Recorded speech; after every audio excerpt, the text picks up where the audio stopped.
Hi everybody, and good morning, at least for me. Anyway, good morning from the beautiful island of Santorini in Greece, where I feel very fortunate to be spending some time right now with my wife Carrie as we take an extended break from our busy lives back home in California.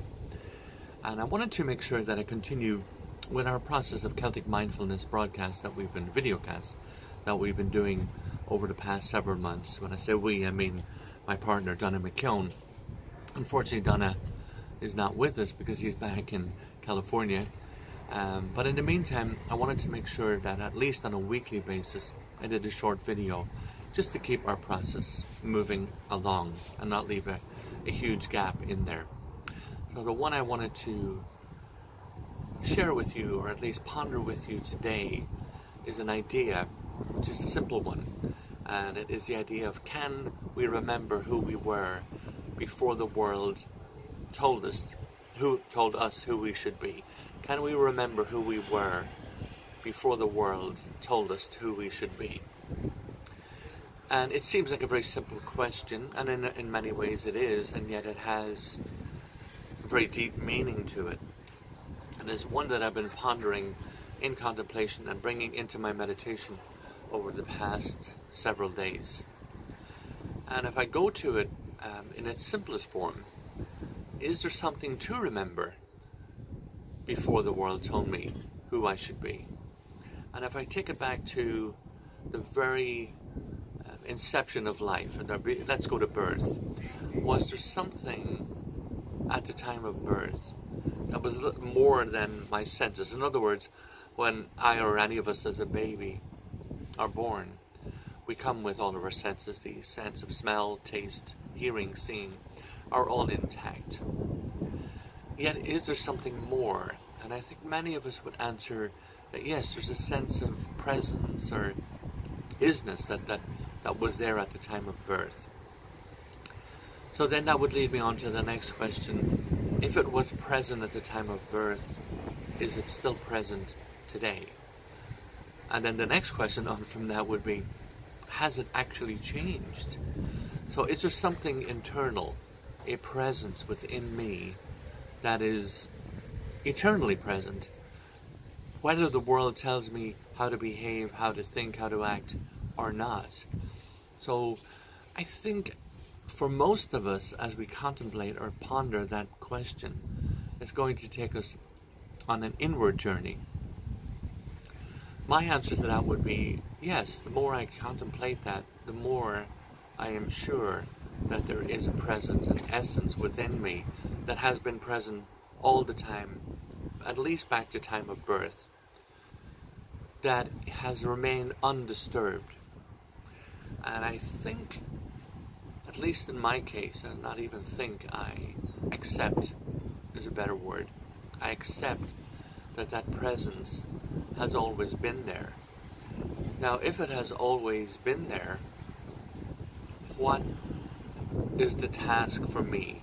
And I believe my only task in relation to that is to continue to access it, to continue to go and seek out the presence, to continue to go and seek out the stillness and the silence that many people talk about. To the saying, be still and know.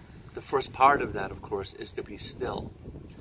And it is why we speak so often and so many times about contemplation and meditation, because that brings us into the stillness, into the space where I can be quiet and let the thinking mind begin to subside. Which also brings me to the idea that the thinking mind is much of which is made up of what the world has told me I should be thinking and behaving and acting. All actions, all behaviors begin in the thinking process. So much of my thinking has been given to me by other, and many, many times, well-meaning people. But even allowing for well-meaning people, the question is, does it serve me well today? Does that thinking process serve me well? And is it in my best interest to continue to follow what it's telling me to do? In my case, over many years, and I can only truly speak for myself. In my case, over many years, the answer to that question of is my thinking in my best interest, the answer would be absolutely no. Absolutely not.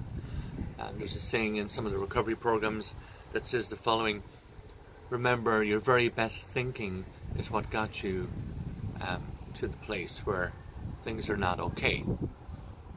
And in my case, that was most certainly true. So if that's the case, the more time I can spend externally, away from, outside of, or separated from the thinking process, the better off I will be. In other words, can I get a separation? Can I get to a place where the thinking, I become an observer of my thoughts? And what that means simply is that if I'm an observer of my thoughts, I will immediately begin to recognize that I am not who I think I am. I am not a product of my thoughts. And many of us live our lives from the perception that we are who we think we are. So, back to the basic idea. Can I remember who I truly am, or I truly was and still am, before the world told me who I should be, and how I should act, and how I should behave? Much to ponder there. I know it's a very simple thought, but it brings us into some very deep spaces. And my suggestion would be to just ponder the question number one, to bring it into contemplation, let it kind of soak through our whole being and see what answers percolate back up. And it may well be just a simple idea of let me stay, once I understand that there is a presence beyond what other people have told me, what the world has suggested I should be and how I should behave. Once I go beyond that and find that stillness and that presence, can I simply just be there for some time? And whether that time is 1 minute, 5 minutes, 10 minutes, or 20 minutes, or even an hour, so be it. It's a wonderful adventure. In my own case, I'll leave you with this true experience of that. For me, every time I go beyond thought in a meditative space, I find that stillness and find that presence and find that peace. It is a very easy place to be. It is a very serene and relaxed place to be. And it is a place that does not ignore the world. It is almost like and you've heard me talk about this before, the stillness, the center core of a hurricane with absolute stillness while the world is swirling and swirling all around on the external part of that. So without getting too complex, I would love to leave that thought with you. Very happy to share these ideas with you while we're here in this beautiful place in Santorini. Sorry if we're wavering a little bit right now. The wind has just picked up, which is a relief because it's been extremely hot here, so it's nice to get that breeze coming through. Beautiful ocean right behind us there. Carrie and I are heading off now to take a walk up to some ancient ruins here on the island. So I'll leave you with that thought. Can you remember who you are before the world told you who you should be? Namaste, my friends. We will talk to you again soon. God bless.